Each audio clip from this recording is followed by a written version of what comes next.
Francesca Albanese, United Nations Special Rapporteur on the occupied Palestinian territories since 1967. Welcome to Al Arabiya. Thank you very much. I'd like to start by the question of genocide. On the 26th of March 2024, you reported to the United Nations Human Rights Council that Israel's action in Gaza amounted to genocide.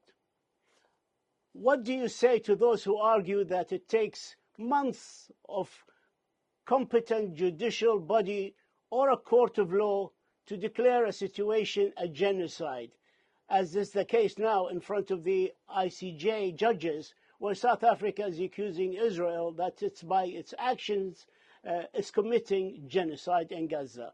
With all my respect to your international law credentials, what made you declare the situation amounted to a genocide in March, 5 months after the start of the war? Yeah. Talal, almost 6 months have passed since I presented that report.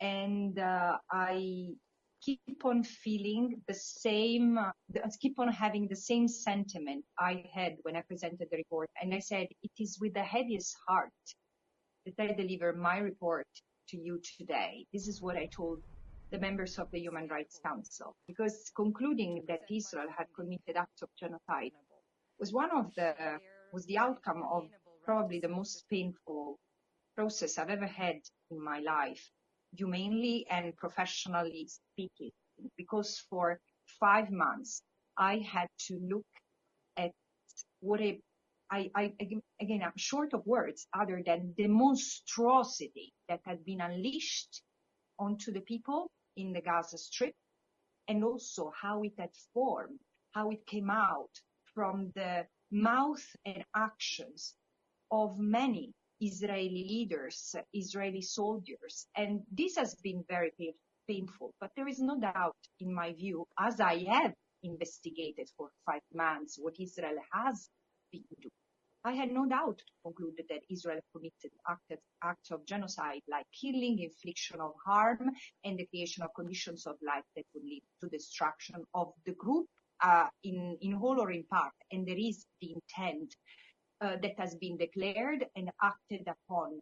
And it's visible in the way weapons have been used, in the way people have been starved, in the way people have been evacuated, ping-ponged from one place to another, in a Gaza Strip that has become a wasteland of where both debris and human remains rot together. This is what life has turned into. What constitutes genocide cannot be established in relation to other historical experience. There is Article 2 of the Genocide Convention, which is very clear about what genocide is, and this is what we must be talking about.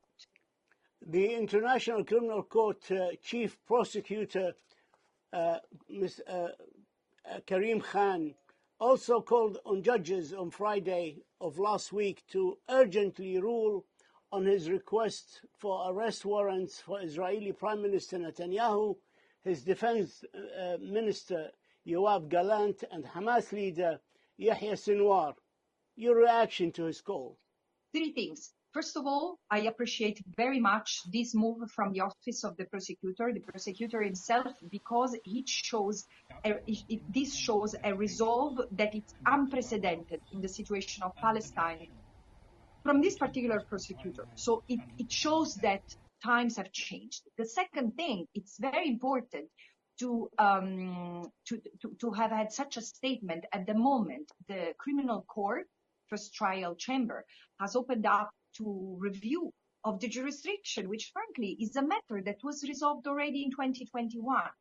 But also it's an important call for those who think that justice will not knock at their doors. It will, through either the work of the ICC or the work of other courts which have universal jurisdiction. And it's time to activate domestic courts who have competence to judge war crimes, crimes against humanity, and genocide. I'd like to discuss with you the so-called evacuation orders and also the aid delivery.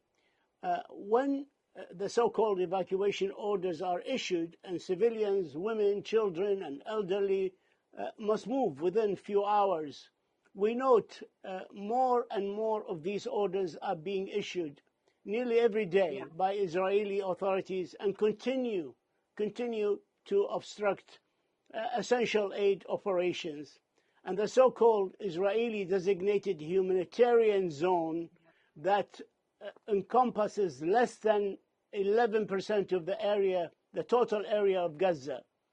How does IHL, International Humanitarian Law, view such orders?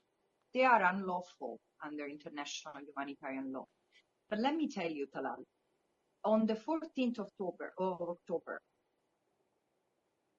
I issued a warning that there was a risk that under the fog of war, as it had happened in 1947-49 and in 1967, Israel would advance plans for mass ethnic cleansing.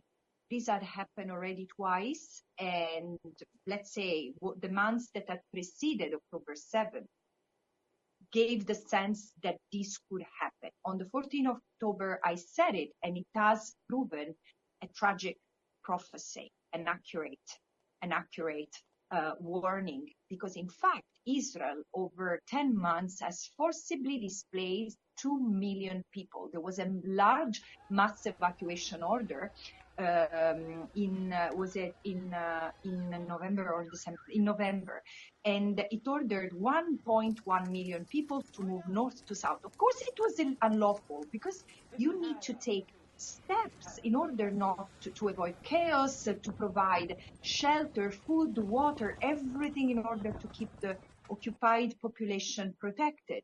No guarantees were taken. All the more, Israel bombed and shot at people who were moving from north to south. So they were ordered to move in areas that were being bombed. And since then, the pattern has changed.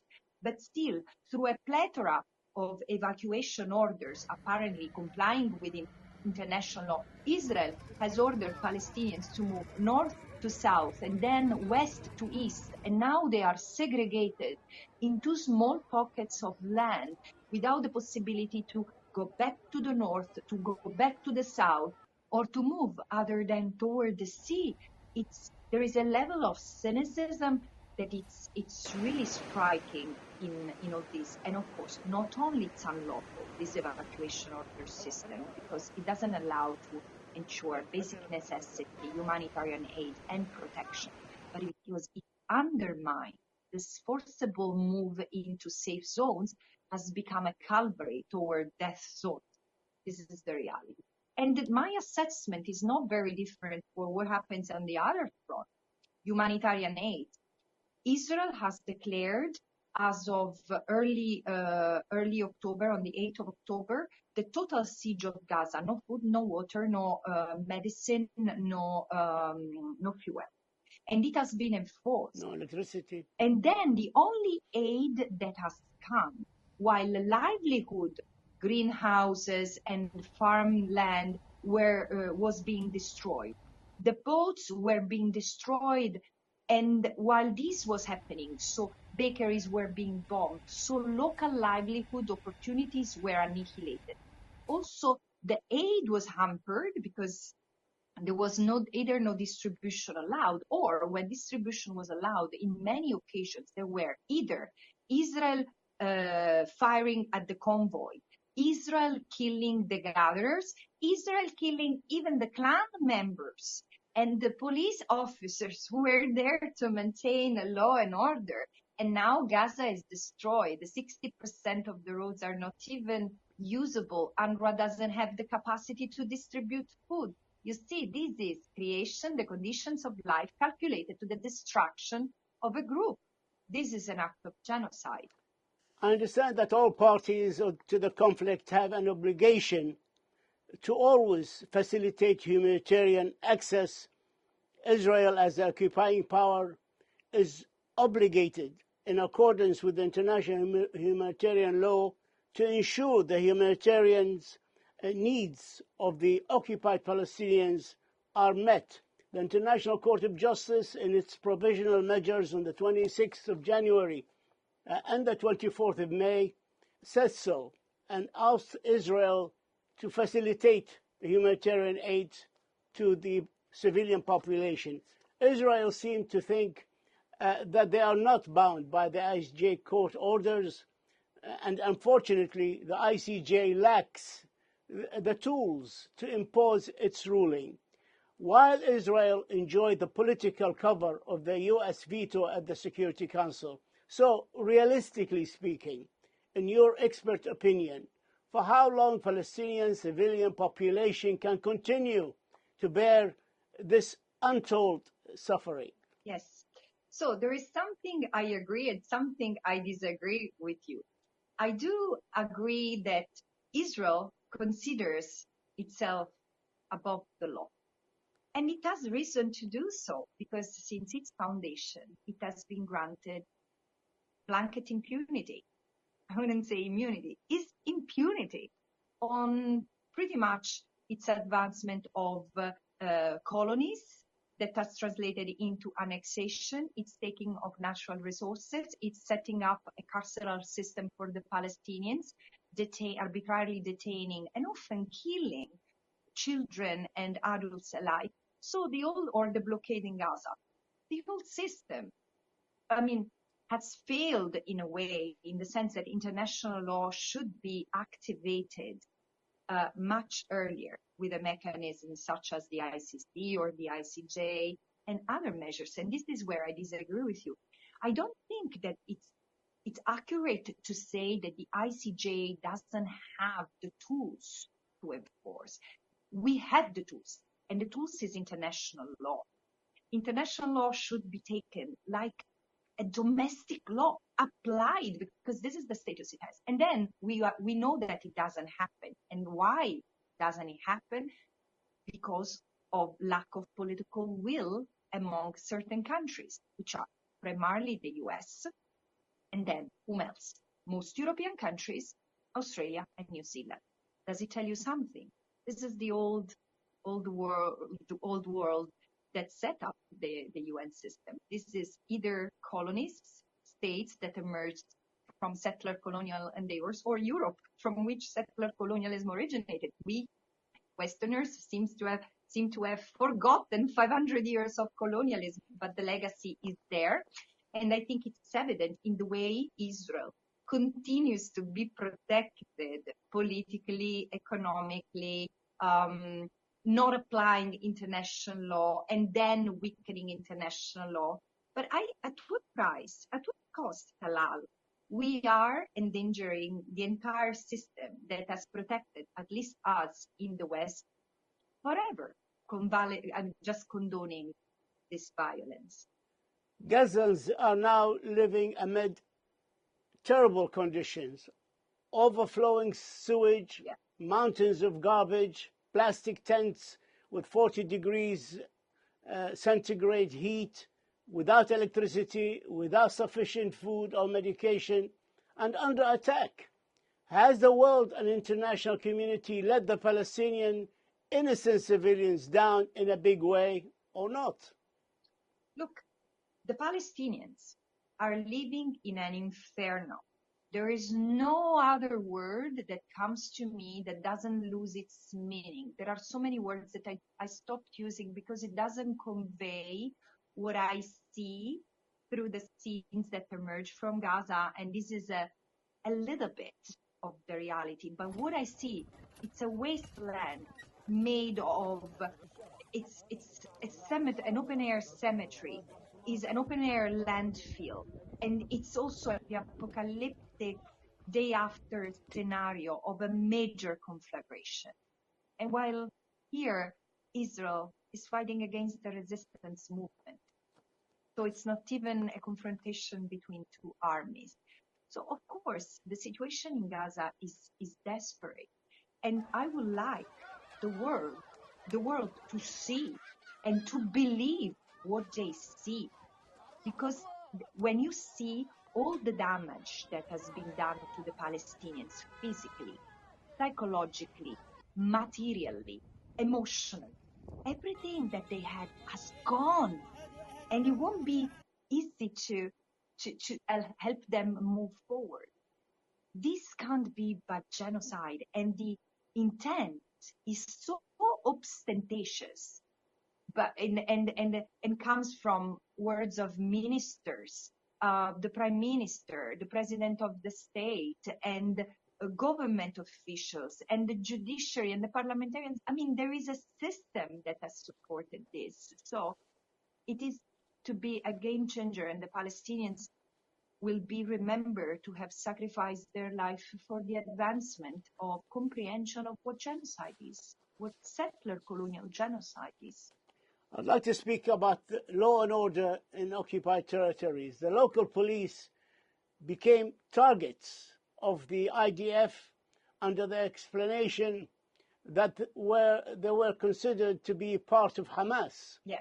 It seems there's no more law and order in Gaza. Gangs are spreading, looting, stealing, and this increase in the environment of insecurity doesn't augur well for the United Nations aid operations and the conduction of these aid operations.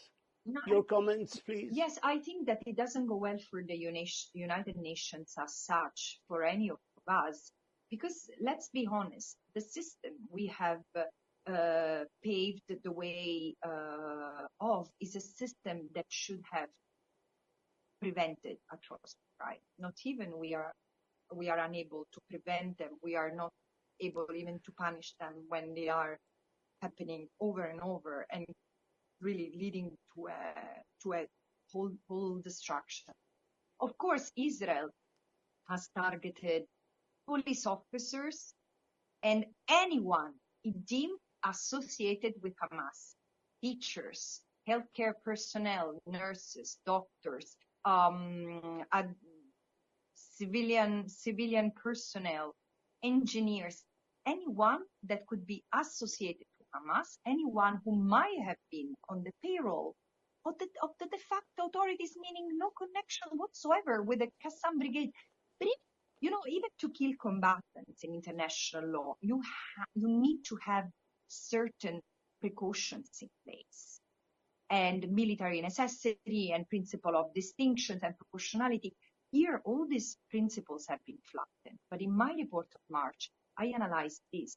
Israel has justified so many killings in Gaza with two arguments. They are either Hamas and hence terrorists, hence to be killed on the spot in violations of all norms of international law to protect the right of life and the presumption of innocence, but also killing all the others as human shields. There is this argument relaunched over and over by Israel and its acolytes that Palestinians will die because they are human shields. But the onus should be on Israel to demonstrate, first of all, that there were combatants in a place that in active combat, creating a situation of military necessity not to spare lives of civilians. But also, how is possible that civilians praying in a mosque, or an entire family sleeping in their beds, or kids trying to study and continue life in an overcrowded shelter for IDPs are human shields? Because this is what we are talking about. And the level of dehumanization of the Palestinians who are killed, they are blamed, and they are smeared is unprecedented. There are reports from doctors who volunteered in Gaza that snipers target children. Also, Dr. Louisa Baxter, the head of operations for Save the Children Emergency Health Unit in Gaza, spoke to the Security Council last week, saying that protection teams are working with children released from Israeli military detention system, and that these children report sexual violence, including rape, being denied food, beaten and attacked by dogs, seeing their parents stripped and beaten in front of them. All this is going on behind closed doors in detention camps. Can anything be done to stop these horrors and these violations of basic human rights from happening? Look, first of all, there are many reports now. I started receiving, together with other special rapporteurs, allegations of serious mistreatment, inhumane treatment, and even torture, and even sexual violence and rape as early as January this year. And together with other rapporteurs, we concluded that in a number of cases we had investigated, we found that crimes had been committed. And then there has been the report by UNRWA, the report by B'Tselem, and others, Adamir, Adala. They point to a system of widespread and systemic arbitrary deprivation of liberty. Now, let me tell you a lot. Before October 7th, the system was already such, and I had documented that. I wrote about the carceral regime that Israel maintains as a tool for repression and as a tool for forced displacement of the Palestinians. So nothing is surprising, but the practices and the treatment that Palestinians were subject to prior to October 7 has exacerbated exponentially. So the kind of violations, like from beating, sexual assault and abuse by humans and animals, including instances of rapes, like inhumane condition, keeping people in diaper, not allowing them to move for hours or for days. It's obscene. Whistleblowers, Israeli doctors, Palestinian survivors to this torture chamber have said what happened. We cannot say we didn't know, and we cannot disentangle these from the rest of patterns that characterize Israel's conduct versus the Palestinians. It's wholesale destruction, it's annexation, forced displacement, terror spread by the settlers and the army alike, and targeting Palestinians when they are the most vulnerable, when they are in captivity. They are de facto hostages. If there are no charges, no trial against them according to fair standard trials, then the detention is arbitrary. And now, what can be done to stop it? Look, there is nothing that can stop it if there is not what Michael Link, my predecessor, calls the sibling of international law, which is international resolve, international will. So there is a need to put pressure on Israel to stop the genocide, not to negotiate an ceasefire, to stop the genocide, to halt its military operation in Gaza, and allows humanitarian aid to resume immediately. But of course, there should be pressure to allow international monitors into detention centers. And everywhere Palestinian, from Gaza, and in the West Bank and East Jerusalem, treatment they are being subjected to. Can you speak to us on the paradox of the U.S. giving humanitarian aid to Palestinian civilians approximately this year? Since October 2023, they gave $674 million to them. And at the same time, supplying weapons, ammunition, and fuel to Israel. Only in August this month, the U.S. approved $20 billion in arms sales to Israel with a delivery date in 2026. Can you speak on this paradox for us, please? I do see the paradox. I see the schizophrenia, in fact, of investing so much money in order to help the people, while also, and this is very serious, and this might amount to serious crimes, transferring weapons and other forms of aid to a country which is committing genocide or plausibly committing genocide, otherwise war crimes and crimes against humanity. The 26th of January was a sort of starting point to assess the responsibility of states for not preventing genocide, for example, if not for aiding and abetting genocide. Because again, the transfer of weapons and other means which are enabling the genocidal acts and conduct can lead to criminal responsibilities and possibly also state responsibilities. Francesca Albanese, United Nations Special Rapporteur on the occupied Palestinian territory since 1967. We thank you for your insight. We thank you for your good work in behalf of the Palestinian people, and we wish you the very, very best. Thank you. Thank you very much.